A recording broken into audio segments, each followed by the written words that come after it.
కొనసాగుతున్నటువంటి కేంద్ర ప్రభుత్వం బడ్జెట్ ప్రణాళికను పార్లమెంట్లో ప్రవేశపెట్టబోతుంది. మరి ఈ బడ్జెట్ సామాన్య మానవులకు అనుకూలంగా ఉండాలంటే రైల్వే బడ్జెట్లో కానీ రైల్వే ఛార్జెస్ తక్కువగా ఉంటూ మరి తక్కువ పరిణామంతో సామాన్య ప్రజలకు అనుకూలంగా ఉండే విధంగా కొనసాగిస్తే బాగుంటుంది.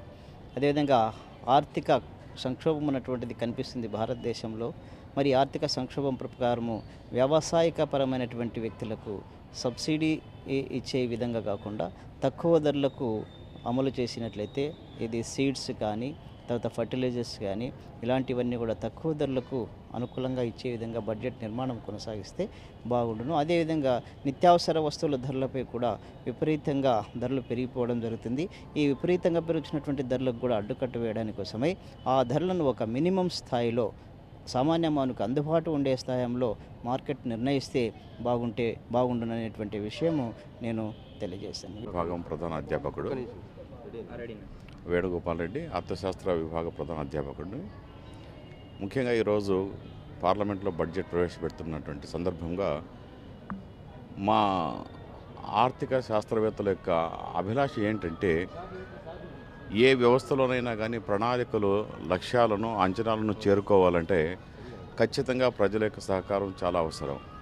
ప్రజల సహకారం ఉండాలంటే ఆ మేరకు ప్రజలకు ప్రభుత్వ ఆదాయ వ్యయాలను ఖచ్చితంగా తెలవాలి, ఏ విధంగా ఆదాయాలను సమకూర్చుకోవాలి, ఏ విధంగా వ్యయం చేయాలి అనేటువంటి విషయాలన్నింటినీ కూడా ప్రజల ముందుంచి పారదర్శకత అనేటువంటిది ప్రభుత్వం అనేటువంటిది అక్కడ కనబరచాలి.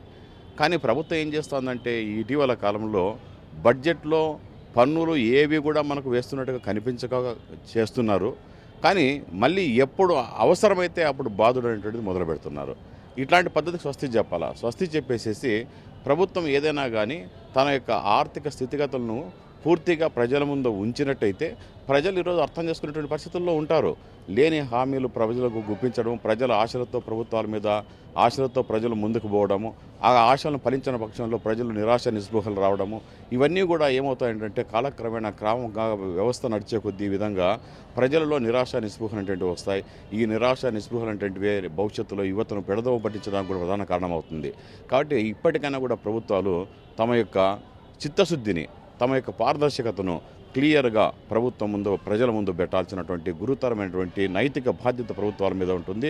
ఇది కేంద్ర ప్రభుత్వము, ప్రతి ఒక్క రాష్ట్ర ప్రభుత్వాలు కూడా ఈ విధానాన్ని అనుసరించినట్టయితే ప్రజల సహాయ సహకారాలు ఉంటాయి. ప్రజలు ప్రభుత్వ స్థితిగతులను అర్థం చేసుకుంటారు. ఆ మేరకు అభివృద్ధిలో ప్రజలు కూడా తమ వంతు పాత్రను వాళ్ళు పోషిస్తారు. తాము సైతం ప్రభుత్వానికి చేదోడుగా నిలబడగలుగుతారు. తమ యొక్క కర్తవ్యాన్ని ప్రజలకు ప్రభుత్వాలకు మధ్య అనుసంధానంగా వ్యవస్థలు కూడా అనేక రకాలైన వ్యవస్థలు కూడా ఈరోజు ఉన్నాయి. ఒక ఎన్జిఓస్ అయితేనేమి, లేకుంటే ఇతర ఆర్గనైజేషన్ అయితేనేమి, తర్వాత మేధావులు కూడా సహకారాల అభివృద్ధికి అందించి ఈ యొక్క వ్యవస్థను మరింత ముందుకు తీసుకెళ్ళడానికి తోడ్పడుతుందనేటువంటిది మా విశ్వాసం అండి. ముఖ్యంగా దేశం వ్యవసాయము, విద్యా, వైద్య రంగాలపైన ముఖ్యంగా ఆధారపడింది. దీని మీద ఎటువంటి చర్యలు తీసుకుంటే పేద మధ్యతరగతి ప్రజలకు ఏ విధంగా ఉపయోగకరం? ఈ ముఖ్యంగా మన దేశంలో ఏంటంటే వ్యవసాయం అనేటువంటిది మాట్లాడినట్టయితే మనము అష్యూర్డ్ అంటే ఏమి ఖచ్చితమైనటువంటి పంటలు మనకు వస్తున్నాయి అంటే అష్యూర్డ్ క్రాప్ పాలసీ అనేటువంటిది మనకు లేదు. ముఖ్యంగా ఒక వ్యవసాయ విధానం అంటూ మనకు లేకుండా పోయింది. ఎప్పుడు ఎవరు ఏ పంట పెట్టాలా, ఎక్కడ పెట్టాలా, ఎట్లా పంట పెట్టాలా అటువంటి విధానాన్ని ఇప్పటికి కూడా రూపొందించలేకుండా పోతున్నాం మనం.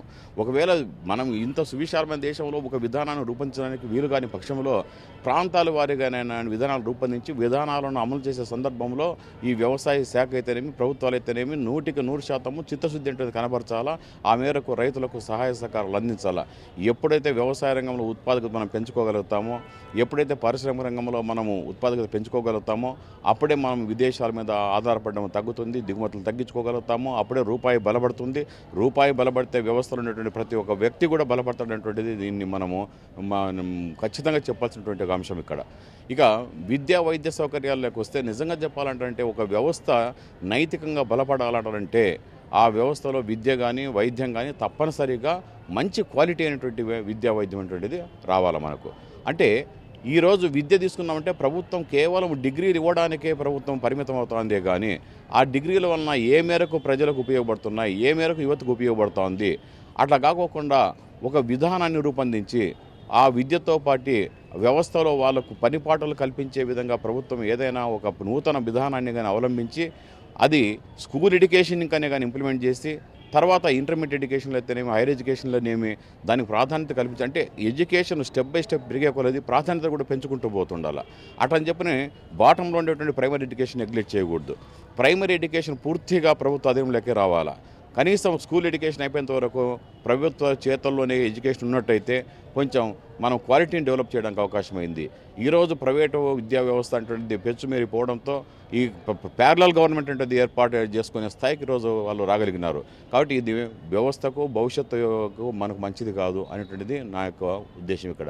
ఇక వైద్య విధానం లెక్క వచ్చినట్టంటే వైద్యం మరీ దారుణంగా ఉంది. విద్య అన్న కొంచెము ఏదో మనకు అందుబాటులో కొంచెం ఉంది, కానీ వైద్యం అనేటువంటిది ఏ మేరకు కూడా ఏ ఆసుపత్రికి వెళ్ళినప్పుడు కూడా ఏరియా హాస్పిటల్ కానీ మనకు ఉన్నటువంటి ప్రాథమిక ఆరోగ్య కేంద్రాల్లో కానీ కనీస సౌకర్యాలు డాక్టర్స్ కానీ నర్సులు కానీ ఏ మాత్రం కూడా లేకోకుండా ఉన్నటువంటి సంఘటనలు మనం ఈరోజు కోకోలుగా ప్రతిరోజు అనునిత్యం ప్రజల యొక్క దగ్గర నుండి ఎన్ని రకాలైనటువంటి మనకు సమస్యలు ఎదురవుతున్నాయి. ఈరోజు మనం పత్రికల్లో అయితేనేమి ఎలక్ట్రానిక్ మీడియాలో అయితే చూడగలుగుతున్నాం.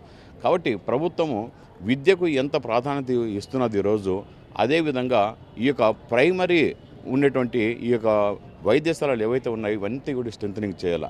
ఇవన్నీ బాగా స్ట్రెంథనింగ్ చేసినట్టయితే వానికి జబ్బులు వచ్చినట్టు ఇన్ఫాంట్ స్టేజ్లో దాన్ని కట్ ఆఫ్ చేసుకున్నట్టయితే వానికి అది ముదిరి మళ్ళీ వాడు పెద్ద వైద్యం కోసం వెళ్ళాల్సినంత అవసరం లేదు.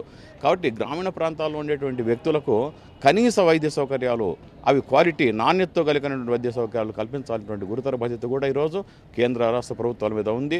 దీనికి మనం అంతర్జాతీయ సంస్థలు ఉన్నాయి, యునెస్కో అయితేమి లేకుంటే WHO అయితేనేమి ఆ సంస్థల యొక్క సహకారం తీసుకోవాల్సిన అవసరం ఉంది. అనేక మంది ధార్మిక వ్యక్తులు ఉన్నారు, వాళ్ళ యొక్క సహకారాలు తీసుకొని మనం ఈ పేద ప్రజలకు ఈ సౌకర్యాలని కలుగజేసినటువంటి బాధ్యత కూడా ప్రభుత్వాల మీద ఉంది అనేటువంటిది నా యొక్క విశ్వాసం. పేరు వేణుగోపాల్ రెడ్డి, ఇక్కడ అర్థశాస్త్ర అధ్యాపకుడిగా నేను పనిచేస్తున్నాను. బడ్జెట్ అయితే ప్రజలకు అనుకూలంగా ఉంటుంది, సామాన్య మానవునికి అనుకూలంగా ఉండే బడ్జెట్ అయితే చాలా బాగుంటుంది. ఎటువంటిది సామాన్య మానవుడు అందుకునేటువంటి కూరగాయలు కానీ ఆహారం కానీ ఆహార పదార్థాలు పప్పు ధాన్యాలు వైద్యం ఇవన్నీ సామాన్య మానవుడు అందుకునే స్థాయిలో ఉండేట్లాంటి బడ్జెట్ రూపొందిస్తే చాలా బాగుంటుంది. విద్య వైద్యం వ్యవసాయ రంగానికి ఏ విధమైన బడ్జెట్ అయితే వారికి ఉపయోగపడుతుంది? సామాన్య మానవుడు కార్పొరేట్ ఆసుపత్రులకి వెళ్ళలేడు కాబట్టి మనం అందించేటువంటి వైద్యం ఎట్లుండాలి, ప్రభుత్వ ఆసుపత్రుల్లోనే కార్పొరేట్ స్థాయిలో వైద్యం అందించగలిగితే అటువంటి వైద్యము అందరికీ అందుబాటులో ఉండడం వల్ల ఆరోగ్య పరిస్థితులు దేశంలో చక్కబడతాయి. ఆరోగ్యం బాగుంటే వాళ్ళు అందించేటువంటి సేవలు బాగుంటాయి, సేవలు బాగుంటే ఉత్పత్తి బాగుంటుంది. కాబట్టి ప్రభుత్వ ఆసుపత్రుల్లోనే కార్పొరేట్ స్థాయిలో వైద్యం అందించగలిగేటువంటి వైద్యానికి అనుకూలమైనటువంటి బడ్జెట్ని రూపొందించడం అనేటువంటిది అనుకూలమైనటువంటి బడ్జెట్గా మనం చెప్పొచ్చు. ఇక విద్య వస్తే అందరూ కార్పొరేట్ విద్యను అందుకోలేరు. అందరూ మెట్రోపాలిటన్ సిటీస్కి వెళ్ళి ఉన్న పల్లెలను వదిలి పట్టణాలకు వెళ్ళి హాస్టళ్లలో ఉండి చదువుకోలేరు. కాబట్టి సర్కారు బడులలోనే కార్పొరేట్ స్థాయిలో విద్యను అందించగలిగితే అటువంటి విద్య అందుకున్నటువంటి విద్యార్థులు భావి పౌరులుగా కానీ మంచి ఉత్పత్తిని అందించగలిగేటువంటి ఉత్పత్తిదారులుగా కానీ తోడ్పడేటువంటి విద్యకు కావాల్సినటువంటి పెట్టుబడులని విద్యారంగానికి కేటాయించేటటువంటి బడ్జెట్ చాలా అనుకూలంగా ఉంటుంది.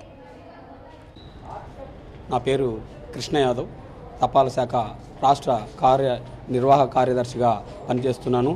మరి నేడు మన కేంద్ర ప్రభుత్వం ఆర్థిక శాఖ బడ్జెట్ ప్రవేశపెట్టబోతుంది. మరి ఈ బడ్జెట్ భారతదేశ వ్యాప్తంగా దీనిపైన మరి అన్ని తరగతులు ఎదురు చూస్తున్నాయి. ముఖ్యంగా ధరలు విపరీతంగా పెరిగిపోతున్నటువంటి ఈ సమయంలో ఈ బడ్జెట్ ఏ విధంగా ఉంటుందో అనే దానిపైన చాలా సీరియస్గా ఆలోచిస్తున్నాం. భారతదేశ వ్యాప్తంగా పేద మధ్యతరగతి వాళ్ళు చాలా ఎక్కువగా ఉన్నారు. ఈ బడ్జెట్లో పేదలకు పూర్తి న్యాయం జరగాలని కోరుకుంటున్నాం.